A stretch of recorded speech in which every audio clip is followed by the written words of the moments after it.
أعوذ بالله من الشيطان الرجيم بسم الله الرحمن الرحيم அஸ்ஸலாமு அலைக்கும் வரஹ்மத்துல்லாஹி வபரகாத்துஹு. அளவற்ற அருளாளனும் நிகரற்ற பேரன்புடையனுமாகிய எல்லாம் வல்ல அல்லாஹுவை போற்றி புகழ்ந்தவனாக ஆரம்பம் செய்கின்றேன். அல்லாஹுடைய அருள் மழை பொழிந்து கொண்டிருக்கக்கூடிய புனிதமிக்க இந்த ரமலானுடைய மாதத்தில் அவனுடைய மார்க்கத்தை அறிந்து கொள்ள வேண்டும் என்கின்ற பேராவலிலே நாம் எல்லாம் இங்கு ஒன்றாக குழுமியிருக்கின்றோம். இன்றைய தினத்தில் முஸ்லீம் என்றால் யார் என்கின்ற ஒரு தலைப்பில் 2 நாட்கள் நாம் தொடராக இந்த உரையில் பார்க்க இருக்கின்றோம். அன்பார்ந்த சகோதரர்களே, இன்றைக்கு சமுதாயத்தில் வாழுகின்ற இஸ்லாமிய சமுதாய மக்களை எடுத்துக்கொண்டால் அவர்களை 3 பிரிவுகளாக நாம் பிரிக்க முடியும். ஒரு சாரார் யார் என்று சொன்னால், சமுதாயத்தில் இஸ்லாமிய அடையாளங்கள் என்று எதையெல்லாம் சொல்லப்படுகின்றதோ அந்த அடையாளங்களை, அந்த கலாச்சார அந்த அடையாளங்களை பின்பற்றி கொண்டு நாங்களும் முஸ்லீம் என்று சொல்லக்கூடியவர்கள்.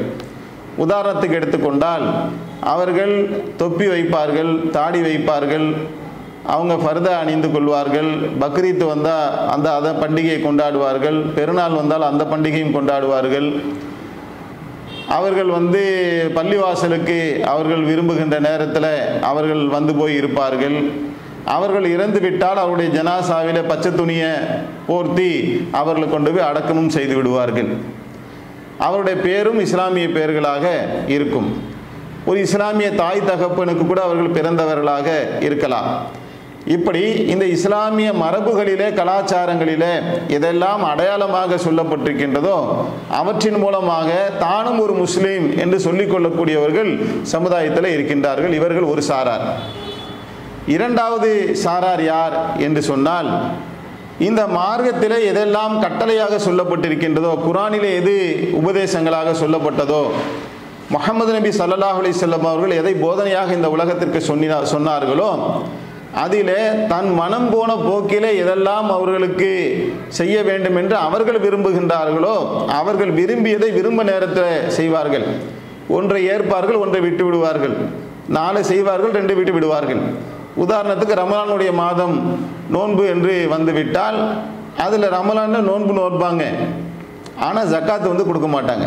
நோன்பு வைக்க சொல்கிறியா, சரி அது நியாயம், நான் பட்டினியாக கிடக்கிறேன், ஆனால் ஜக்காத்து கொடுக்கறது ரொம்ப கஷ்டம், அதை நான் கஷ்டப்பட்டு சம்பாதிச்ச பொருளாதாரம், அதை அவ்வளோ சீக்கிரத்தில் என்னால் கொடுத்து விட முடியாது என்று நோன்பை ஏற்றுக்கொள்வார்கள், ஆனால் ஜக்காத்தை விட்டு விடுவார்கள்.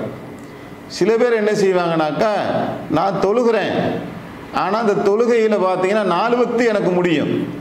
ஃபஜ்ருங்கிறது நம்ம நைட் ரொம்ப வேலையெல்லாம் முடிச்சுட்டு ரொம்ப லேட்டாக வரும். ஃபஜ்ருங்கிறது ரொம்ப கஷ்டம், அது வேணா நான் என்ன செய்கிறேன், ஒரு 10 மணிக்கு தொழுதுக்கிறேன் அல்லது ஒரு 7 மணிக்கு நான் தொழுதுக்கிறேன் என்று அவர்களாகவே நான் 4 செய்வேன், 2 விட்டுருவேன், 1 ஏற்றுவேன், 3 செய்வேன் என்று மார்க்கத்திலே தனக்கு எது சாத்தியமோ, தனக்கு எது விருப்பமோ அதை மட்டும் செய்து கொண்டு அவர்கள் ஒரு புதுமையான ஒரு மார்க்கத்தை உருவாக்கி கொள்கின்றார்கள். ஒன்றை ஏற்று ஒன்றை விட்டு விடுவார்கள். இது 2வது சாரார். 3வது ஒரு சாரார் யார் என்று சொன்னால், அவர்கள் அல்லாஹும் அல்லாஹ்வுடைய தூதரும் எதை சொன்னார்களோ அந்த சொன்னதின் அடிப்படையில் தன்னுடைய வாழ்க்கையினுடைய அனைத்து விழுமியங்களையும் மாற்றிக்கொண்டவர்கள்.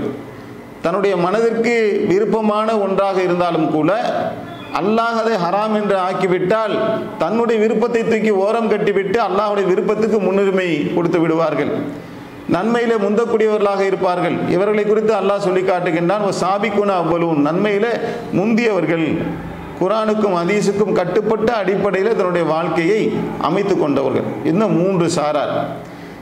இதில் பெரும்பாலும் பார்த்தீங்கன்னு சொன்னால் மார்க்கத்தில் கொஞ்சத்தை செய்து கொண்டு கொஞ்சத்தை விடக்கூடிய மக்கள் தான் இன்றைக்கு சமுதாயத்தில் பரவி நிரம்பி இருக்கக்கூடிய காட்சியை நம்ம பார்க்குறோம். அதுதான் மார்க்கம் என்றும் விளங்கி வைத்திருக்கின்றார்கள். இந்த நிலையில் இஸ்லாமிய மார்க்கம் யாரை முஸ்லீம் என்று அடையாளம் காட்டுகின்றது? ஒரு மனிதனுடைய உள்ளத்தில் உண்மையாக இறை நம்பிக்கை நுழைந்து விட்டால் அவனுடைய செயல்கள் எப்படி இருக்க வேண்டும் என்று மார்க்கம் நமக்கு வழிகாட்டுகின்றது என்று சொன்னால், அல்லாஹ் திருக்குர்ஆனிலே சொல்லி காட்டுகின்றான், உதுஹுலு ஃபீ சில்மி காஃபா, நீங்கள் இந்த மார்க்கத்தில் முழுமையாக நுழைந்து விடுங்கள். பாதி கிணறு தாண்டி நிச்சயாங்க நின்றக்கூடாது. நீங்கள் வந்து முழுமையாக இந்த மார்க்கத்துக்குள்ளே நுழைந்து விட வேண்டும் என்று நமக்கு திருக்குரான் வந்து கட்டளையிடுகின்றது என்று சொன்னால், அப்போ இதுதான் இறைவனுடைய போதனையாக நம்ம இருக்குது. நம்முடைய மனம் போன போக்கில் வாழ்வதற்கு அங்கே இடமில்லை என்பதை இந்த திருக்குரானுடைய வசனம் நமக்கு மிக தெளிவாக சொல்லி காட்டி விட்டது. இப்போ முழுவதுமாக இந்த மார்க்கத்தில் நான் நுழைய வேண்டும் என்று சொன்னால், மனிதனாகிய என்னுடைய நிலைமை எப்படி இருக்கின்றது, நான் யார், மனிதனுடைய இயல்புகள் என்ன என்பதை நாம் கொஞ்சம் விரிவாக பார்த்தோம் என்று சொன்னால்தான் முழுவதுமாக நுழைவதில் எனக்கு என்ன சிக்கல் இருக்குது அப்படிங்கிறத என்னால் புரிந்து கொள்ள முடியும்.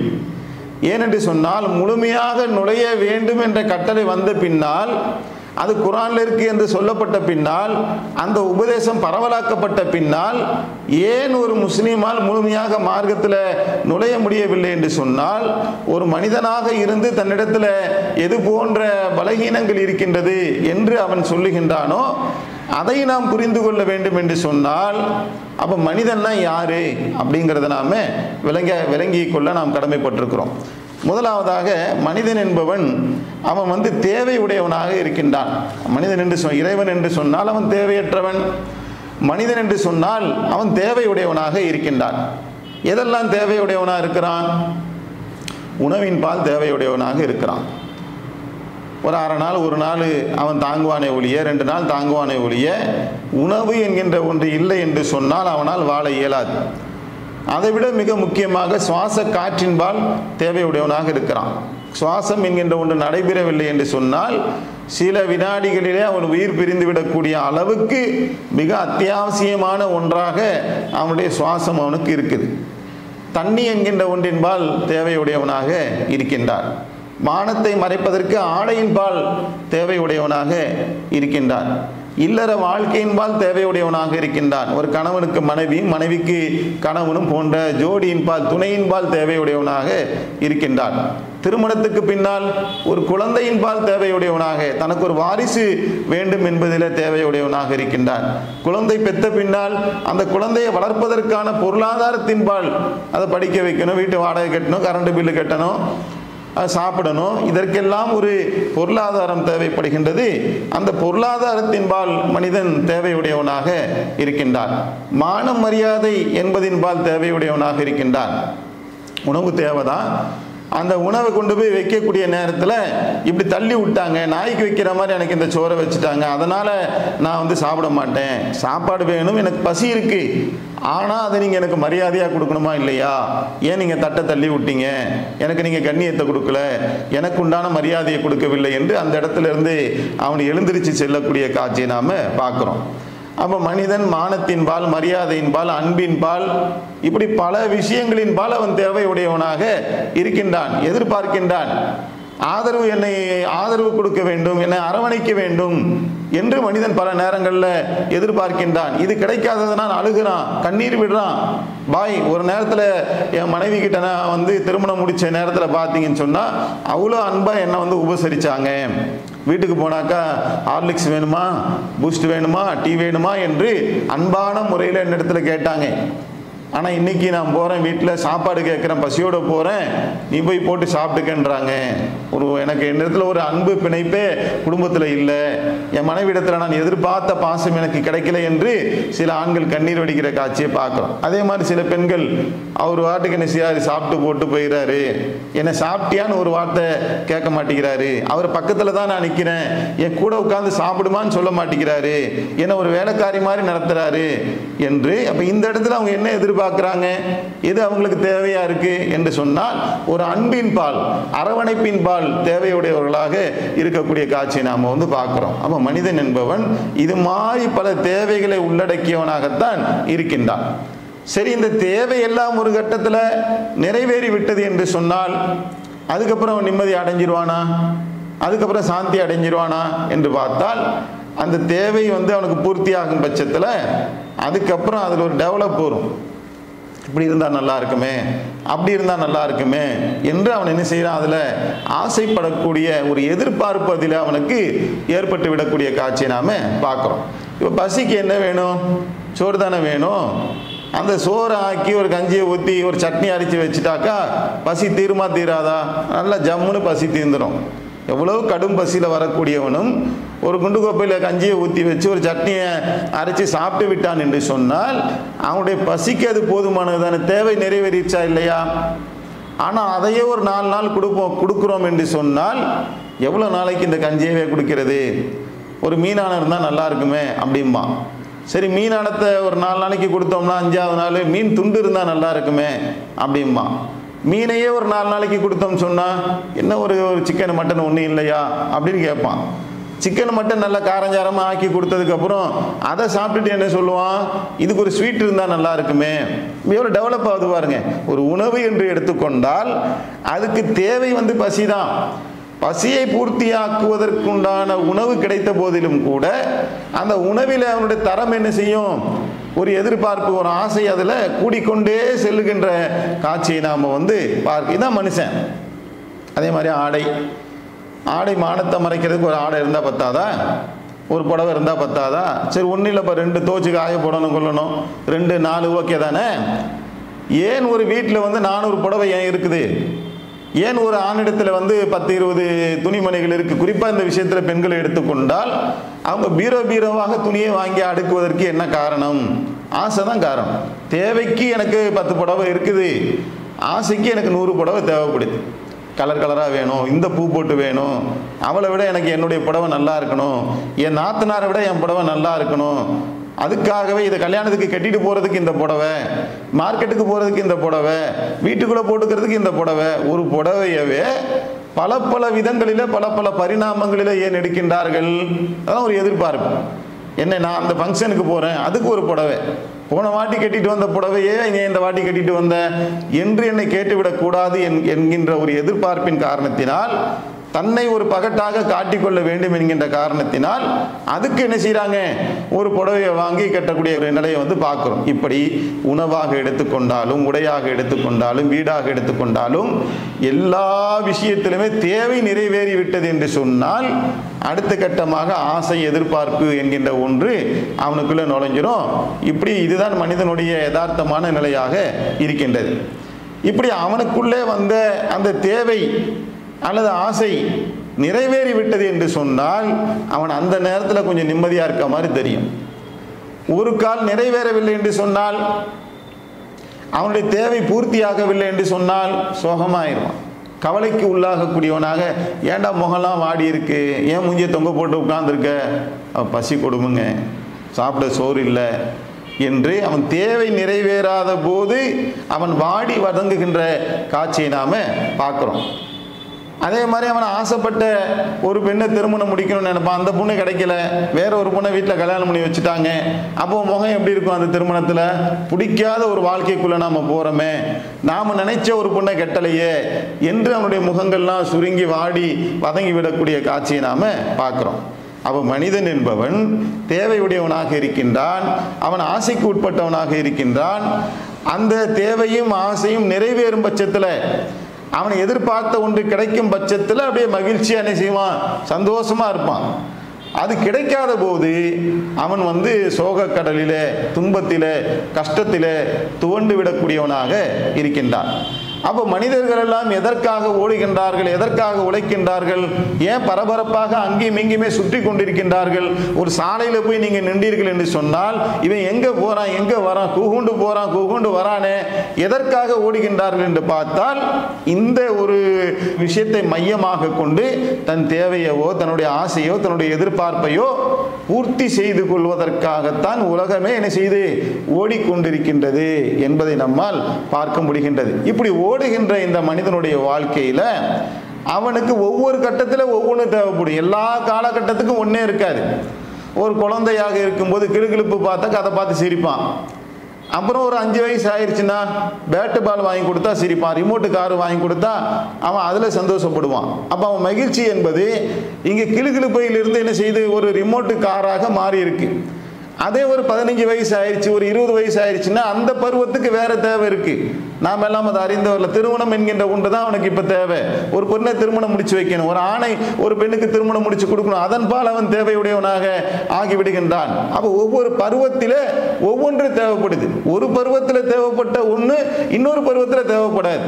ஒரு 20 வயசு பையனுக்கு போய் நான் கிளுகிழுப்பு உனக்கு வாங்கி தரேன் என்று சொன்னால் அவன் சந்தோஷமாக அதை ஏற்றுக்கணும். யாருக்கு வேணும் கிளுகிழுப்பு? அது எனக்கு வேணாம்ப்பா, அதன்பால் நான் தேவையற்றவனா ஆயிட்டேன், அது எனக்கு பிடிக்கலம்மா. அப்போ குழந்தைக்கு ஒன்று, அந்த வளரிளம் பருவத்தில் ஒன்று, வாலிபனுக்கு ஒன்று, வயோதிகனுக்கு ஒன்று. இப்போ ஒரு வயசானவருக்கு போய் நான் பேட்டு பால் வாங்கிட்டு போய் கொடுத்தேன்னா அவர் வாங்குவாரா? அவர் என்ன கேட்பார்? ஒரு ஈஸி சேர் வாங்கி கொடுப்பா, நான் பாட்டுக்கு என்ன பண்ண சாஞ்சிக்கிட்டு நிம்மதியாக நான் ஒரு இடத்துல உட்காந்துருக்கணும். முதல்ல ஒரு இடத்துல உட்கார சொன்னது நிம்மதியா இல்லை, இப்போ ஒரு இடத்துல உட்கார்றதான் எனக்கு நிம்மதி அப்படிங்கிறான். இப்படி மனிதனுக்கு அவனுடைய தேவைகள் என்பதே பல காலகட்டங்களிலே, பல்வேறு சூழல்களிலே, பல பருவங்களிலே மாறிக்கொண்டே வருகின்ற காட்சியை நாம பார்க்கிறோம். இப்படியாப்பட்ட இந்த மனிதன் தன்னுடைய வாழ்நாளில் எதற்காக செலவிடுகின்றான், எதற்காக ஓடுகின்றான் என்று சொன்னால், தான் விரும்பிய ஒன்றை, தன்னுடைய தேவையை நிறைவேற்றிக் கொள்வதற்காக, தான் எதிர்பார்த்த ஒன்றை பூர்த்தி செய்ய வேண்டும் என்பதற்காக ஓடுகின்றான். இப்படி ஓடி அடைந்தவர்களும் இருக்கின்றார்கள், அடையாமல் சோகக்கடலில் நீந்துகின்றவர்களும் இருக்கின்றார்கள். இப்படி வாழ்ந்துட்டு இருக்கும் போதே அவனுக்கு வயசும் ஆயிரும். வயது ஆகி அந்த வயோதிகத்திலேயே அவன் மரணிக்கக்கூடியவனாகவும் ஆகிவிடுகின்றான். இதுதான் மனிதனுடைய வாழ்க்கை. அப்போ ஒருவன் முழுமையாக முஸ்லீமாக வாழ வேண்டும் என்று சொன்னால் அதற்கு அடிப்படையில் அவன் முதல்ல தான் யார் அப்படிங்கிறதை தெரிந்து கொள்ள வேண்டும். மனிதனாகிய நான் யார், இறைவன் யார், இந்த வாழ்க்கை என்ன, இந்த மூன்றுக்கும் இடையில் இருக்கக்கூடிய தொடர்புகளை தெள்ள தெளிவாக ஒருவன் விளங்கி அதற்குள்ளே அவன் நுழையாத வரையில் அவனால் ஒரு முழுமையான முஸ்லீமாக வாழ முடியாது. அவனுடைய நம்பிக்கையில் ஒரு கோளாறு என்ன செய்யும், இருந்து கொண்டே இருக்கும் என்கின்ற காரணத்தினால் முதலாவதாக நாம் மனிதன் என்றால் யார், அவனுக்கு எது போன்ற தன்மைகள் அவனுக்குள்ளே இருக்குது அப்படிங்கிறத நாம் கொஞ்சம் விரிவாக பார்க்கலாம். முதலாவதாக மனிதன் என்று சொன்னாலே அவன் தேவையுடையவனாக இருக்கிறான். இறைவன் என்று சொன்னால் எப்படி இறைவன் தேவையற்றவனாக இருக்கின்றானோ அதுபோல மனிதன் என்பவன் தேவைகள் உடையவனாக இருக்கின்றான். எதன்பால் தேவையுடையவனாக இருக்கின்றான்? சுவாச காற்று அப்படிங்கிற ஒன்று இல்லைன்னு சொன்னால் அவனால் சில நிமிடங்கள் கூட உயிர் வாழ முடியாது, அவ்வளோதான், ஆள் காலி. அப்போ அந்த சுவாசம் என்கின்ற ஒன்று தேவையாக இருக்குது, குடிக்கிற தண்ணி தேவையாக இருக்குது, சாப்பிட்ற உணவு தேவையாக இருக்குது, மானத்தை மறைக்க போட்டுக்கொள்ள ஆடை தேவையாக இருக்குது, ஏதாவது ஒரு இடத்துல தங்குமிடம், அது அவனுக்கு ஒரு வீடு அவனுக்கு தேவையுடையதாக இருக்குது. உணவை போல இல்லற வாழ்க்கை என்கின்ற ஒன்று ஒரு ஆணுக்கு பெண்ணோ அல்லது பெண்ணுக்கு ஆணோ இரண்டிலே இரண்டு சாராருக்கும் தேவையுடையவர்களாக இருக்கின்றார்கள். அந்த தேவை நிமித்தம் ஏற்பட்ட அதனுடைய விளைவாக ஏற்பட்ட குழந்தை, அந்த குழந்தையை வளர்ப்பதற்கு, அதை பராமரிப்பதற்கு, அதை படிக்க வைப்பதற்கு, அந்த வீட்டுக்கு கரண்ட் பில்லு கட்டுறதுக்கு, கேஸ் பில்லு கட்டுவதற்கு, வீட்டு வாடகை கட்டுவதற்கு, ஒரு உணவை சாப்பிடுவதற்கு, இதற்கெல்லாம் ஒரு பொருளாதாரம் தேவையில்லை. அந்த பொருளாதாரத்தை திரட்டுவதற்கு ஒரு வியாபாரம் தேவை. அல்லது ஒரு இடத்துல ஒரு கம்பெனியில் ஒரு வேலைக்கு போகணும், அந்த வேலையின் பால், அந்த பொருளாதாரத்தின் பால் இவன் தேவையுடையவனாக இருக்கின்றான். இதெல்லாம் ஒரு மெட்டீரியலாக நாம் பார்த்தோம். இந்த மெட்டீரியல் இல்லாமல் நான் மெட்டீரியலாக பொருள் வயப்படாத பல விஷயங்களில் பால் மனிதன் தேவையுடையவனாக இருக்கின்றான். சாப்பாடு தானே வேணும் என்று நாய்க்கு வைக்கிற மாதிரி சோத்தை தூக்கி போட்டோம் என்று சொன்னால் அப்பவும் சாப்பிட மாட்டான். எனக்கு பசி தான், எனக்கு சோறு வேணும் தான், ஆனால் அந்த சோறை எனக்கு நீங்கள் மரியாதையாக கொடுக்கணும் அப்படின்வான். என்னடா சோறு தானடா வேணாம், இப்போ மரியாதைங்கிறிய? சோறு வேணும், இருந்தாலும் மரியாதை முக்கியம், நீ அப்படி தூக்கி தள்ளி வைக்கிற, அது ஒழுங்காக வை, கண்ணியமாய் வை, அவ்வளோ எனக்குண்டான மரியாதையை கொடுன்னு கேட்குறான். இப்போ இதே மாதிரி மனிதன் மரியாதையின் பால், கண்ணியின் பால், நேசத்தின் பால், அன்பின் பால், அரவணைப்பின் பால், இதெல்லாம் பலவற்றின் பால் தேவையுடையவனாக இருக்கிறான். ஒரு மனைவி எடுத்துக்குங்க, அவர் கணவனுக்கு நெருப்பில் நின்று என்ன செய்கிறாங்க, ஒரு உணவை சமைத்து கொடுக்குறாங்க, கணவன் சாப்பிட்றார். அந்த மனைவியை மாமா நீ உட்காருமா, சாப்பிடுமா, பசியாறு என்று சொல்லவில்லை என்று சொன்னால் அந்த மனைவி என்ன செய்கிறா, பரிதவிக்கிறா, என் மேலே அவருக்கு அன்பே இல்லை, அக்கறையே இல்லை, அப்போ என் மேலே அன்பே காட்ட மாட்டேங்கிறா என்று கண்ணீர் விட்டு கதறு. அவளுக்கு சோறுலாம் இருக்குது, அவள் எடுத்து போட்டே சாப்பிட்டுக்கலாம், அவளுக்கு அந்த உரிமை அந்த வீட்டில் கொடுக்கப்பட்டிருக்கு. ஆனாலும் அவள் எதை எதிர்பார்க்குறா? சோறையும் தாண்டி, ஆடையும் தாண்டி, வீட்டையும் தாண்டி, எல்லாத்தையும் கடந்து எனக்கு அன்பு என்கின்ற ஒன்று வேணும், எனக்கான ரெக்கக்னைஸ் வேணும், எனக்கு மனைவி என்ற ஒரு அந்தஸ்து நீ கொடுக்கவே இல்லை, ஒரு வேலைக்காரி மாதிரி இந்த வீட்டில் நீ என்னை நடத்துகிற என்று என்ன செய்கிறா கொதித்து எழக்கூடிய நிலையில் நாம் பல பெண்களை வந்து பார்க்குறோமா இல்லையா? இப்படி மனிதன் என்பவன் பல உணர்வுகளின் பால் உணர்வுகளுக்கு உட்பட்டவனாக இருக்கிறான். அந்த உணர்வுகள் தன் மீது பிரதிபலிக்க வேண்டும் என்பதில் தேவையுடையவனாக இருக்கிறான் அப்படிங்கிறத நம்ம பார்க்குறோம். சரி, இந்த தேவைகள் எல்லாம் ஒரு மனிதனுக்கு பூர்த்தியாகிவிடும் என்று சொன்னால், இந்த தேவைகள் எல்லாம் நிறைவேறிவிடும் என்று சொன்னால் அதில் அவன் நிம்மதி அடைஞ்சிருவானா?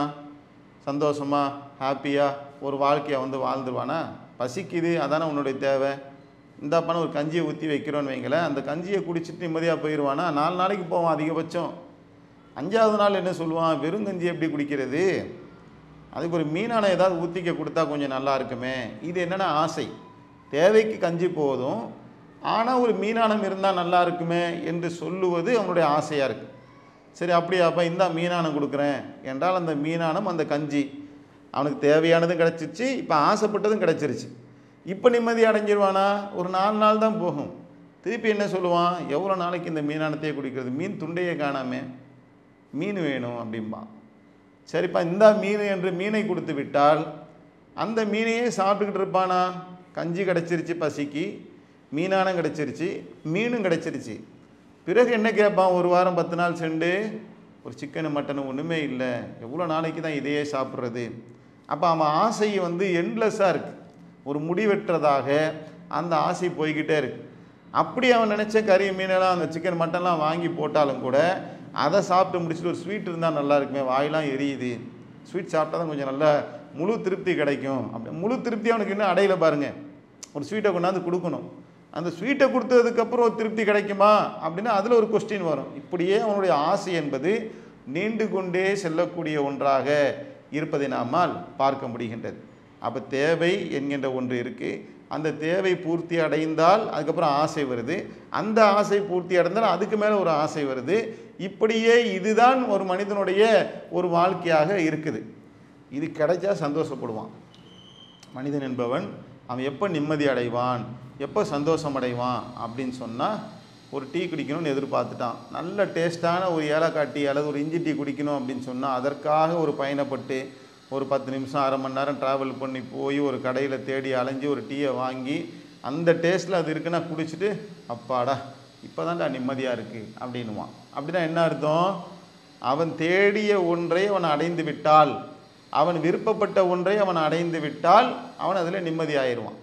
ஒரு புடவை கடைக்கு போவாங்க பெண்கள், அவங்க நினச்ச மாதிரி டைப்பில் அந்த சேலை கிடைக்கிற வரைக்கும் அவங்க என்ன செய்வாங்க, பரிதவித்து கொண்டே இருப்பார்கள். இது இல்லை, இது இல்லை, இது இல்லை, அது இல்லை, நான் எதிர்பார்த்தது இதுக்கு மேலே அதுக்கு மேலே என்று ஒவ்வொன்றாக அந்த கடையவே என்ன செய்வாங்க, ரணகலமாக ஆக்கி 3 மணி நேரம் 4 மணி நேரம் ஓடிய பின்னால் ஒரு கட்டத்தில் என்ன செய்வாங்க, இதான் இப்போ தான் எனக்கு சந்தோஷமாக இருக்குது, நான் நினச்ச புடவை எனக்கு கிடச்சிருச்சு, நான் யோசித்த மாடல் எனக்கு கிடச்சிருச்சு, இப்போ தான் எனக்கு திருப்தி.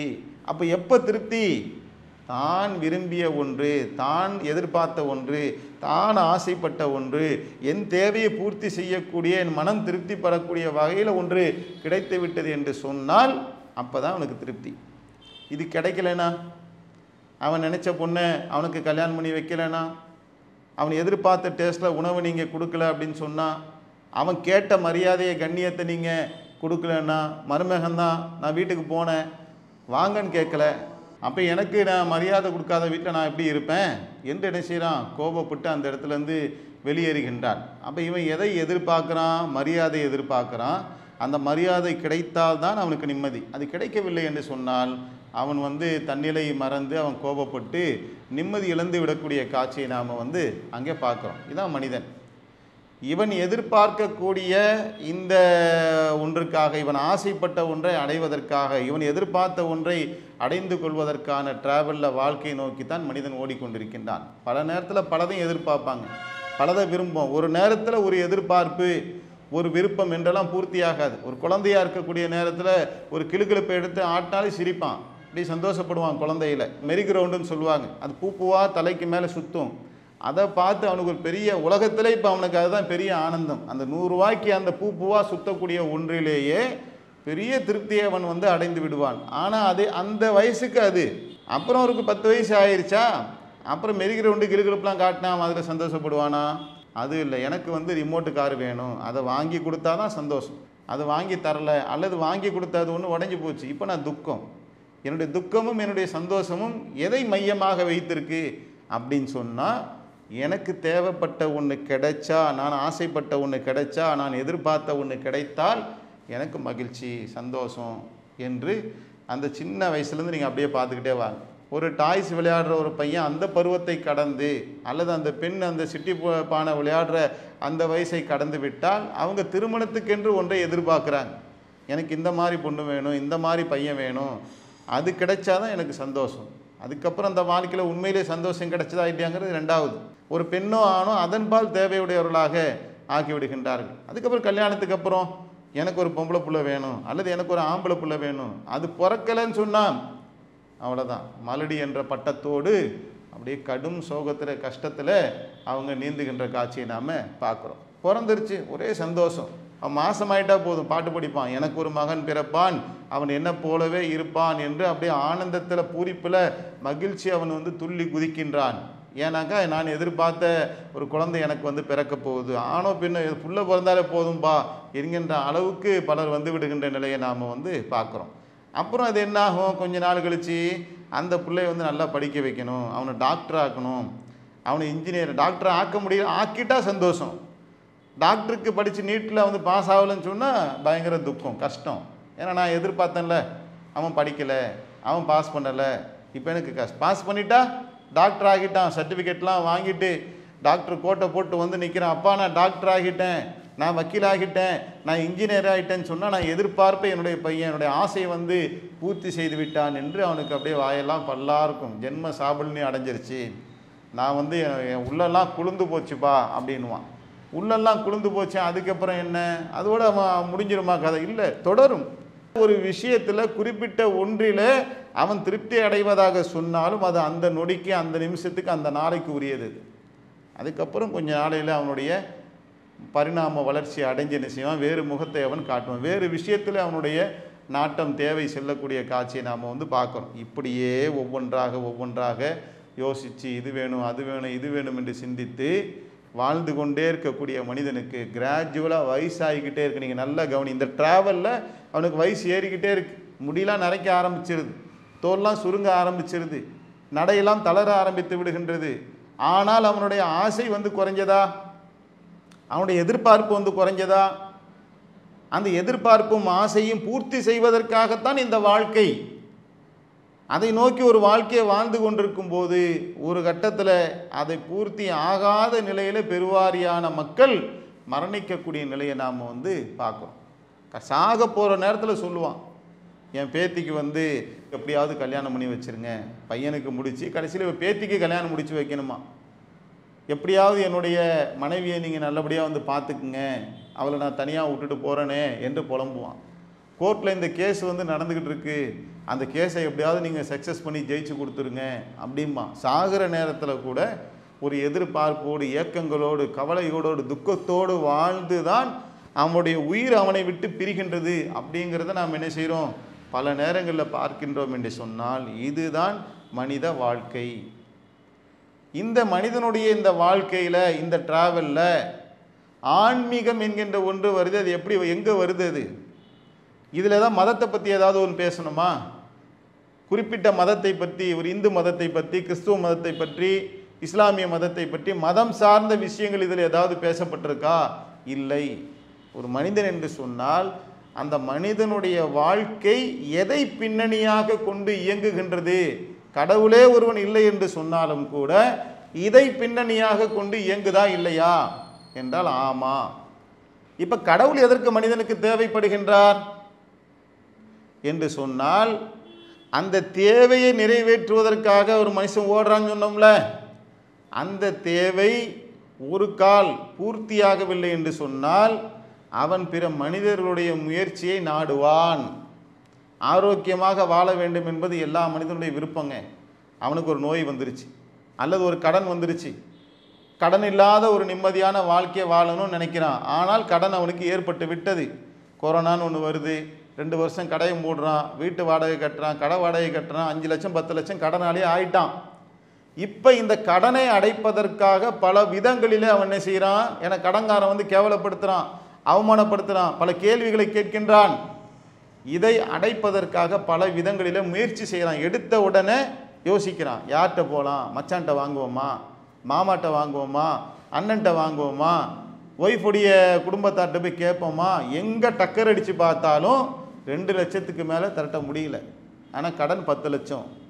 கடன்காரன் கழுத்தை பிடிச்சிட்டான், துண்டை போட்டு இறுக்கிட்டான்.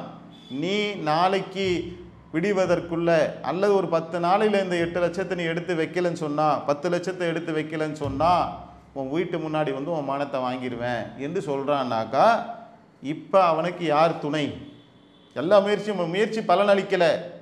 இப்போ தான் அவனுக்கு ஸ்பார்க் அடிக்குது. ஆஹா, கடவுள்னு ஒருத்தரை சொன்னார்களே, அந்த கடவுள்கிட்ட போனால் கிடைக்குன்னு சொன்னாங்களே, கடவுள் கேட்டால் கொடுப்பாருன்னு சொன்னாங்களே. ஏன்னா அதுதான் அவனுக்கு அறிமுகப்படுத்தப்பட்டது. ஒவ்வொரு மனிதனுக்கும் அவனுடைய தாய் என்ன செய்கிறா, அவள் எந்த மதத்தை பின்பற்றினாலோ, எந்த கடவுளை அவள் வணங்கி கொண்டிருந்தாலோ, அந்த கடவுளை குறித்து அவன் குழந்தையாக இருக்கின்ற பருவத்திலேயே கடவுள்கிட்ட நீ கேட்டால் கடவுள் கொடுப்பாரு என்று சொன்னது அவனுடைய உள்ளத்தில் ஆழமாக பதியப்பட்டு இருக்கின்ற காரணத்தினால் அவனுடைய வாழ்க்கையான தேவையை அவனே பூர்த்தி செய்து கொண்டிருக்கிற வரையிலும் கடவுள் தேவைப்படலை. எப்போ அது ஒரு முட்டு சந்தில் போய் நிற்கிதோ, முடியவே இல்லையோ என்ற ஒரு இடம் வரக்கூடிய நேரத்தில் கடவுளின் பக்கம் தன்னுடைய முகத்தை திருப்புகின்றான். அவனுக்கு ஒரு தலைவலி வருதுங்க, தலைவலிக்கு சுக்கு கஷாயம் போட்டு குடிக்கிறான், தலைவலி போயிடுச்சு. இதுக்கு எதுக்கு கடவுள்கிட்ட போகணும்னு நினைக்கிறான் அவன். சுக்கு கஷாயம் போட்டு 3 நாள் குடிச்சும் கூட தலைவலி போகலை. அப்போ என்ன செய்கிறான், இது சரி, இப்போ கை வைத்தியம் சரி வராது, நம்ம பேசாமல் மெடிக்கலில் போய் மாத்திரை வாங்கி போட்டுற வேண்டியதான். 3 நாளைக்கு மாத்திரை வாங்கி போடுறான், அப்பவும் தலைவலி தீரலை. ஆஹா, இதெல்லாம் மெடிக்கலுக்கு அடங்குற மாதிரி தெரியலையே, பேசாமல் டாக்டர்கிட்ட போயிட வேண்டியதான், தலைவலி கொல்லுது என்று ஆஸ்பத்திரிக்கு போகிறான். மருத்துவரை பார்க்குறான். மருத்துவர் ஒரு 10 நாள் டைம் ஒரு மாத்திரை மருந்து எழுதி தராரு, அதுலேயும் குணமாகலை, எதுலேயுமே குணமாகலை. சித்தா போகிறான், ஆயுர்வேதிக்கு போகிறான், அக்குபஞ்சர் போகிறான், என்னென்னமோ பண்ணி பார்க்குறான், டெஸ்ட் எடுக்கிறான், ஸ்கேன் எடுக்கிறான், பல மருந்துகளை சாப்பிட்டு பார்க்குறான். எல்லாத்தையும் செய்து பார்த்தும் கூட அந்த தலைவலி அங்கே தீரவில்லை என்று சொன்னால், அந்த கடன் அவனுக்கு தீரவில்லை என்று சொன்னால், புள்ள பிறக்கவே இல்லை என்று சொன்னால், அவன் எதிர்பார்த்த ஒன்று நிறைவேறவில்லை என்று சொன்னால், இப்போ என்ன செய்கிறான், எதிர்பார்த்தது நிறைவேறினா தான் சந்தோஷங்கிறத விரிவாக பார்த்துட்டோம். அப்போ தான் நிம்மதி அடைவான். இல்லாட்டி அவனுக்கு இப்போ தலைவலி இருக்குதே, கடன் பிரச்சனை இருக்குதே, நினைச்சது செய்ய முடியலையே. அப்போ என்ன செய்கிறான், இதிலிருந்து மீளுவதற்கான வழி என்னன்னு யோசிக்கிறான். இப்படி யோசிக்கும் போது தான் அவனுக்கு யார் தெரிகிறா கண்ணுக்கு, ஆஹா, கடவுள் ஒருத்தர் இருக்கிறதா சொன்னாங்களே, அவர்கிட்ட போய் நம்ம என்ன செய்வோம், ட்ரை பண்ணி பார்ப்போம், ஒரு முயற்சி எடுத்து பார்ப்போம் என்று கடவுளை நோக்கி அவன் செல்ல ஆரம்பிக்கின்றான். எந்த கடவுள்கிட்ட போவான், அவனவன் எந்தெந்த மதத்தில் பிறந்தானோ அந்தந்த கடவுள்கிட்ட போவான். ஒரு இந்துவாக இருந்தால் இந்து கடவுள்கிட்ட போயிடுவான், கிறிஸ்டினாக இருந்தால் கிறிஸ்துவ கடவுள்கிட்ட போயிடுவான், ஒரு முஸ்லீமாக இருந்தால் பள்ளிவாசலுக்கோ தர்காக்கோ போயிடுவான். போய் அவர்களுடைய சடங்கு சம்பிரதாயங்கள் வணக்க முறைகள் என்ன இருக்குதோ அதை செய்து அவன் பார்த்து, ஒரு கடவுளை நான் போனேன், அதில் ஒரு முயற்சி பண்ணேன்ட்டு போய் ஒரு கால் அதில் நடந்து விட்டால், நான் போனேன், இந்த மரத்தில் தொட்டில் கட்டி போட சொன்னாங்க, தொட்டில் கட்டி போட்ட 10வது மாதமே எனக்கு குழந்தை பிறந்துருச்சு, கடவுள் வந்து சக்தி மிக்கவர், கடவுளுடைய நம்பிக்கை கூடிரும். ஒரு கால் நான் போனேன், கருங்காலி மாலையை போட்டு பார்த்தேன், என் கடன் தீரவே இல்லை அப்படின்னு சொன்னால் அந்த கடவுள் மேலே நம்பிக்கை குறைஞ்சிரும். எந்த அளவுக்கு குறையும், சில நேரங்களில் மதம் கூட மாறிடுவான். இதான் மதம் மாறக்கூடிய இடம். எனக்கு கடன்லேருந்து இப்போ தப்பிச்சா போதும், நான் என்ன செய்வேன், கடவுளை கூட நான் மாற்றிக்கொள்வதற்கு தயாராக இருக்கிறேன், உனக்காக நான் 10 மாதம் நோன்பு இருந்தேனே, உனக்காக நான் வந்து டெய்லி நெய்வேத்தியம் நான் பண்ணனே, உனக்காக நான் மண்சோறு சாப்பிட்டனே, உனக்காக நான் தர்காவில் வந்து படுத்து கிடந்தனே, நான் 1 மாதம் ஏர்வாடியில் கிடந்தனே, முடிக்கயிறெல்லாம் போட்டனே, தாயத்தெல்லாம் கட்டினனே, என் கடன் தீரலையே, எனக்கு புள்ள பிறக்கலையே, என் நோய் நீங்களையே, நீலாம் ஒரு கடவுளா என்ற மண்ணை வாரி என்ன செய்வான், அந்த கடவுளுக்கு எதிராக எதை அவன் கடவுள் என்று நம்பினானோ அந்த கடவுளுக்கு எதிராக மண்ணை வாரி தூத்தி விட்டுட்டு வேறு மதத்துக்கு போயிடுவான். இதை ட்ரை பண்ணி பார்ப்போம். ஒரு மச்சான்கிட்ட போய் காசு கேட்குறாங்க, அவர் கொடுத்தாருன்னா ஓகே, கொடுக்கலனாக்க மாமாட்ட போகிறான்ல, ஒரு டாக்டர்கிட்ட போகிறான் நோய் தீர்க்கிறதுக்கு, அந்த டாக்டர் கொடுத்த ஊசி மருந்து வேலை செய்யலைன்னா லேகியம் சாப்பிட போயிடுறான் பாருங்க. அந்த மாதிரி இப்போ கடவுள்கிட்ட என்ன செய்கிறான், போய் பார்க்குறான், ஒரு 4 நாள் வெயிட் பண்ணி பார்க்குறான், டைம் கொடுக்குறான், ஒரு 10 நாளுக்குள்ளே சரி பண்ணு, மாவனை நீ சரி பண்ணலன்னு சொன்னால் வேறு கடவுளை மாற்றிடுவேன் என்று கடவுளையே மாற்றிடுறான். இன்னும் சில பேர் என்ன செய்வான், நம்ம பொண்டாட்டி புள்ள குடும்பம் காலங்காலம் நம்ம தாத்தா காலத்திலேருந்து மூதாதையர்கள் எல்லாமே இந்த கடவுளை நம்ம வணங்கிட்டோம். இப்போ இதை விட்டுட்டுலாம் நம்மளால் போக முடியாது. நல்லதோ கெட்டதோ அவருக்கு என்ன பிரச்சனையோ தெரில, பாவம் நமக்கு கொடுக்கல என்று கடவுள் இருக்கிறாரா இல்லையாங்கிறதே குழப்பம் வந்துடும். டவுட்டு ஃபுல்லாகி சரி இதை முயற்சி பண்ணி பார்த்தோம், ஒன்றும் செட் ஆகிற மாதிரி தெரியல, திருப்பி ஆகிற வேலையை பார்ப்போம். இது ஆவாத வேலையாகிருச்சு. இப்போ எது இந்த கடவுள் ஆன்மீகம், அந்த கருங்காலி மாலை, அந்த நெய் விளக்கு ஏற்றுனது, தர்காவுக்கு போனது, அங்கே கொடிமரத்தை பக்கத்தில் உட்காந்தது, எல்லாமே என்ன ஆயிடுச்சு? இப்போ ஆவாத வேலையை ஆனதுக்கப்புறம் ஆகிற வேலையை பார்ப்போம் என்று என்ன செய்கிறான்? அவன் மீண்டும் தன்னுடைய முயற்சியை நோக்கி சென்று விடுகின்றான். இதுதான் கடவுளை பற்றி மனிதன் புரிந்து வைத்திருக்கக்கூடிய ஒரு பார்வையாக இருக்குது. இதுக்கு தான் கடவுளே தேவைப்படுறார். எதுக்கு?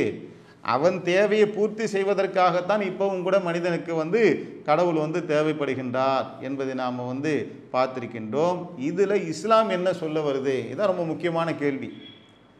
மனிதன் யாருன்னு பார்த்துட்டோம், மனிதனுக்கு கடவுள் ஏன் தேவைப்படுகின்றார் என்பதை பார்த்துட்டோம். இந்த இடத்துல இஸ்லாம் உலகத்திற்கு என்ன சொல்லுகின்றது, முஸ்லீம் என்றால் யார் என்பதை நாம் இன்ஷா அல்லாஹ் இந்த சூழலில் நல்லா கவனித்து பாருங்கள். இப்படியாப்பட்ட ஒரு சூழலில் இந்த மனிதனுக்கு இஸ்லாம் என்ன சொல்ல போகின்றது அப்படிங்கிறத இன்ஷா அல்லாஹ் நாம் அடுத்து வரக்கூடிய நாட்களிலே தொடர்ச்சியாக பார்க்க இருக்கிறோம். எதை கேட்டோமோ அதன்படி நடக்கக்கூடிய நற்பாக்கியத்தை இறைவன் உங்களுக்கும் எனக்கும் தந்தருவானாக. அல்லாஹு அக்பர், அல்லாஹு அக்பர்.